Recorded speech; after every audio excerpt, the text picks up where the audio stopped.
Reinvent your self అన్నది చాలానే professional టాపిక్‌లా అబ్బా!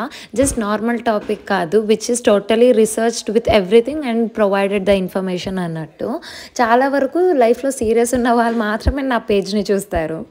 100కి 10 మంది సీరియస్‌గా ఉన్నా, ఆ 10 మందికైనా యూజ్ అవుతుంది కదా అని నేను ఈ పేజ్ స్టార్ట్ చేశాను. బికాజ్ నేను స్టార్ట్ చేసినప్పుడు నాకైతే ఏ గైడు ఉండలేదు. చాలా కష్టమైతే అయ్యింది.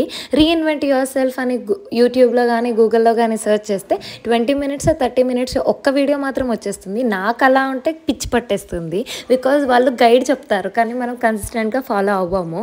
సో నేనేమనుకుంటున్నానంటే స్తోత్రాలు ఎవడైనా చెప్తాడు. కానీ దాన్ని ఫాలో చేసి, పాటించి మన వాళ్ళకు చూపించాలి. దాంట్లో మన బెనిఫిట్ కూడా ఉంటది. నేను పర్ఫెక్ట్ అవుతాను ఇంకొకసారి. 7 పిల్లర్స్‌ని బ్యాలెన్స్ చేసి నేను ఎలాగైతే నా రీఇన్వెంట్ జర్నీని ఎలా స్టార్ట్ చేస్తాను, ఫ్యూచర్‌కి ఎలా హెల్ప్ అవుతుంది అన్నది నా వీడియోస్‌లో చూసేయండి. ఈ ఛాలెంజ్ గురించి మీరేమనుకుంటున్నారు? రండి కామెంట్ బాక్స్‌లో మాట్లాడుకుందాం.